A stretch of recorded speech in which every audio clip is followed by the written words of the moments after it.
आप देख रहे हैं न्यूज़ वन नेशन, हर खबर आप तक। Vision classes for IIT, NIT, NEET continuously 4 years leadership performance in IIT, JEE, high qualified and well experienced faculty members now cracking JEE or NEET in just a click away. Casing Vision classes, Kankarbaग Boring Road, Naya Tola, Patna. I'm not here to be average. I'm here to be the best. It's now or never. Because I know tomorrow never comes. Keeping together, it's progress. But working together, it's success. We create our own sunshine. Because we are the part of shining future. We are Gyan Jyoti Avasya Vidyalaya.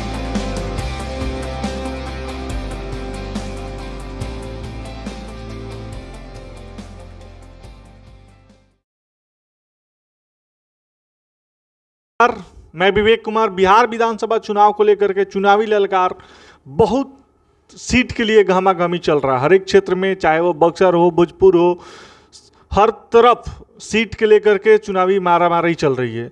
इसी के दौरान हम लोग पहुंचे हैं तारकेश्वर ठाकुर जी, जो कि high court उच्च न्यायालय के वकील हैं, साथ ही साथ भाजपा के अधिवक्ता मंच के प्रदेश अध्यक्ष भी हैं। आइए करते हैं उनसे कुछ खास बातचीत। पहले तो हमारे चैनल पर सर आपका स्वागत है।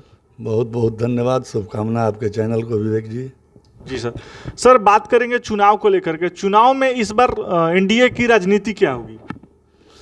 एनडीए की कुल मिला के राजनीति है कि 2010 में जितनी सीटें हम जीते थे जी, उससे आगे जाना। जी। एनडीए 2010 में जिस लक्ष्य को प्राप्त किया था उससे और आगे बढ़ना हमारी राजनीति है। सर बात करेंगे चुनाव को लेकर के, जो कि आप भी ब्रह्मपुर विधानसभा से उम्मीदवार प्रत्याशी के लिए आप लगातार कॉन्फ्रेंस में जा रहे हैं, आ रहे हैं, उस पर आपका विकास की रणनीति क्या होगा?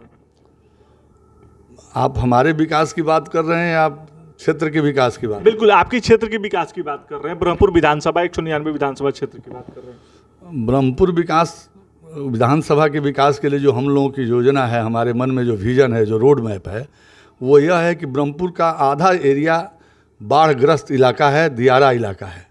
दियारे इलाके में बहुत लंबे समय से दियारे में जो नीलगाय की समस्या है, दियारे में जो कृषि की सिंचाई की व्यवस्था है, वहाँ एक ही फसल होती है, दूसरी फसल बाढ़ में जाती है। उसको कैसे बाढ़ को रोका जाए, नदियों को, जो प्रधानमंत्री की, पूर्व प्रधानमंत्री की योजना थी कि नदियों को और गहरा करके उसमें से वो निकाल करके मिट्टी और नदियों को सिंचित करने के योग्य बनाया जाए, तो वहाँ के किसानों का जो विकास हो ब्रह्मपुर विधानसभा के, और वहाँ जो ऐतिहासिक मंदिर है महादेव जी का ब्रह्मपुर, वो बिहार के पर्यटन में शामिल हो। वहाँ एक पर्यटन का बड़ा स्थल ब्रह्मपुर को विकसित किया जाए, ताकि पूरे देश के लोग वहाँ आएँ। ब्रह्मपुर का जो ऐतिहासिक महत्व है महादेव जी के मंदिर का, बाबा बरमेश्वर नाथ के मंदिर का, उसको विकसित किया जाए, वहाँ के नौजवानों को काम दिया जाए, वहाँ फैक्ट्रियाँ लगे। ये सब विकास का रोड मैप हम लोगों का है। 4 लेन तो वहाँ से बन के आ रहा है, लेकिन 4 लेन के बनने से ब्रह्मपुर को क्या फ़ायदा हो, वहाँ कैसे अधिक से अधिक सरकार की योजनाएं लगें, इस पर हम लोगों का कंस्ट्रक्शन होगा। हमारा कंस्ट्रक्शन इसी पर है कि अधिक से अधिक योजनाएं ब्रह्मपुर में लगे और वहाँ का विकास हो। सर पिछले 30 सालों से आप करीब करीब बीजेपी के साथ हैं, कार्यकर्ता के तौर पे आप क्षेत्र का भी दौरा कर रहे हैं। क्या आपको लगता है कि पिछले 5 से 10 साल में जो भी विधायक वहाँ पे एमएलए प्रत्याशी हैं, जीते हुए हैं, उनके दौरान क्या कार्यभार हुआ है और क्या अभी तक अनकम्प्लीट है, जो वर्किंग वो करना चाहिए था, जो अभी तक नहीं कर पाए हैं वो? वहाँ जो वर्तमान में प्रत्याशी हैं वो तो राजनीतिक व्यक्ति लगते ही नहीं हैं। राजनीतिक व्यक्ति का पहला चिंता समाज के प्रति संवेदनशील होना होता है। लेकिन वर्तमान में राष्ट्रीय जनता दल के जिन्होंने जीत दर्ज कराई थी पिछले चुनाव में, उनका कोई खास महत्वपूर्ण योगदान वहाँ के विकास में नहीं हुआ। अंगुली पर गिनाने के लिए एक भी योजनाएं, एक भी विधानसभा में क्वेश्चन, एक भी विधानसभा में विकास की बात पिछले 5 साल में उन्होंने नहीं किया है। ब्रह्मपुर के विकास को लेकर के बुरी तरह फेल हैं वहाँ के जो वर्तमान विधायक हैं। इसलिए हम लोगों का मानना है कि वैसे लोगों को जनता नकार देगी और भारतीय जनता पार्टी के पक्ष में, एनडीए के पक्ष में वहाँ के लोग मतदान करेंगे। बीजेपी और जेडीयू का गठबंधन को लेकर के आप क्या कहना चाहेंगे? जो गठबंधन सीट का अभी तक बंटवारा फाइनल नहीं हुआ है, किसके पक्ष में कहाँ सीट जाएगा, किसके प्रत्याशी को कहाँ से सीट मिलेगा, उसके लेकर के आप क्या कहना चाहेंगे? ये हमारे प्रदेश नेतृत्व और केंद्रीय नेतृत्व पर निर्भर करता है। हमारा प्रदेश नेतृत्व सक्षम है, केंद्रीय नेतृत्व सक्षम है। हाल ही में राष्ट्रीय अध्यक्ष नड्डा जी, माननीय नड्डा जी का यहाँ बिहार आगमन हुआ था 2 दिन के लिए। 11-12 माननीय मुख्यमंत्री जी से उन्होंने बैठक भी की थी और प्रदेश का नेतृत्व, केंद्रीय नेतृत्व चिन्हित करके अपनी सीटों का बंटवारा पूरी सफलतापूर्वक कर लेगा और हम सभी कार्यकर्ता उस बातों को मानते हैं अपने नेतृत्व का। इसलिए इसमें कहीं कोई चिंता की विषय कार्यकर्ताओं के लिए नहीं है। वो पार्टी ने तय कर रखा है मापदंड कि कहाँ किसको कैसे लड़ाएंगे, उसके तहत हमारा ब्रह्मपुर में दावा मजबूत है। सर, बात करेंगे पिछले बार जो भोजपुर और बक्सर में जो भी बीजेपी का सीट को लेकर के हाल था, जिसे भोजपुर में 7 में से 6 सीट गठबंधन के सरकार में गई थी, बक्सर में और इस बार पूरे शाहाबाद में 22 में से आप कितने एनडीए की सरकार की सीट में आना मानते हैं? 22 में 2200 जिताने की योजना है एनडीए की। हम 2200 सीट जीतेंगे।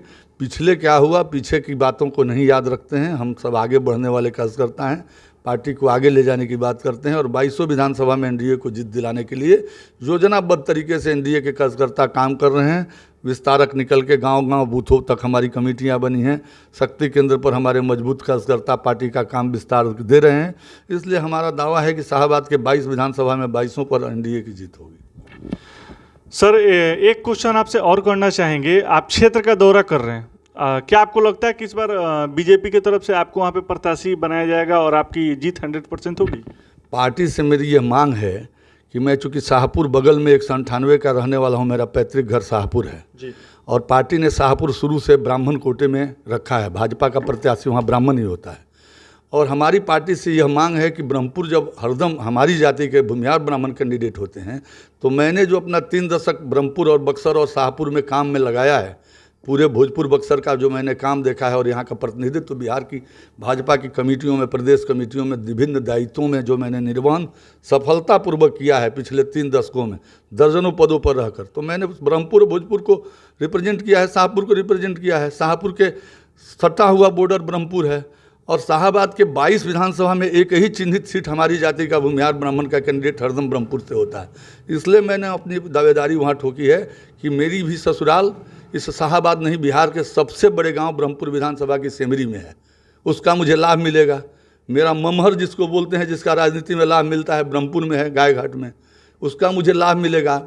ब्रह्मपुर विधानसभा के दर्जनों बड़े अच्छे सामाजिक कार्यकर्ता हमारे जैन कॉलेज के सहपाठी रहे हैं, जिनके साथ मैं अभी दौरे में जाता हूं तो वो हमारा सम्मान करते हैं, स्वागत करते हैं। इसलिए मेरा दावा है, पार्टी से मेरी मांग है कि पार्टी अगर वहां हमें प्रत्याशी बनाएगी तो भाजपा की जीत वहां पक्की होगी और मैं जीत दिला करके पार्टी की 1 सीट बढ़ाऊंगा। धन्यवाद सर। मतलब ये साफ तौर पे सर का कहना है कि ब्रह्मपुर विधानसभा क्षेत्र से सर को प्रत्याशी बनाया जाए। सर का जिस तरह से मांग है, जिस तरह से उन्होंने काम किया है अगले पिछले 30 सालों में, उस तरह से उनको साफ कहना है कि बीजेपी के वहाँ पे 100% जीत होगी। जो कि पिछले 5 सालों से जदयू के जो एमएलए थे, जिन्होंने कुछ तौर पे मतलब किसी भी तरह का माफी चाहते हैं, आरजेडी का जो एमएलए थे और कोई वर्किंग वहाँ पे नहीं हुआ है, कोई काम नहीं हुआ है। तो इसके दौरान बीजेपी के अगर सीट वहाँ पे आता है तो काफ़ी अच्छे जीत होगी सर की।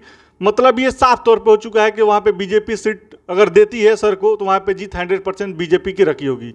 कैमरामैन सहयोगी चिट्टू के साथ मैं विवेक, न्यूज नेशन, बक्सर।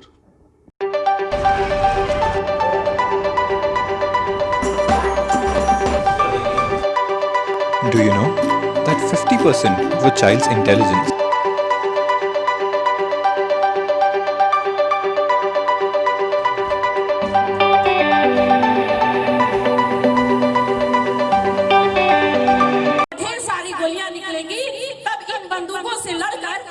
हिंदुस्तान को आजाद कराऊंगा। ऐसे संस्कार होने चाहिए हमारे बच्चों में।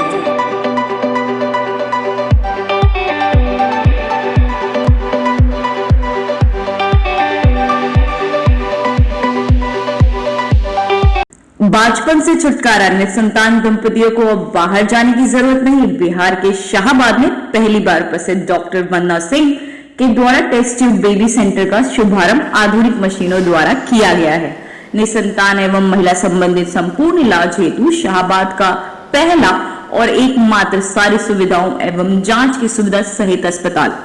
निराश दंपति संपर्क करें। हमारा पता है क्लब रोड, आरा। संपर्क नंबर 06182239999।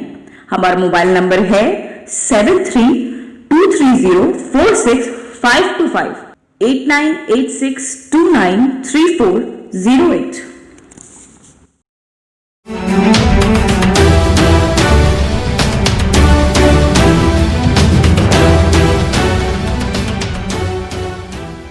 आप देख रहे हैं न्यूज़ वन नेशन, हर खबर आप तक।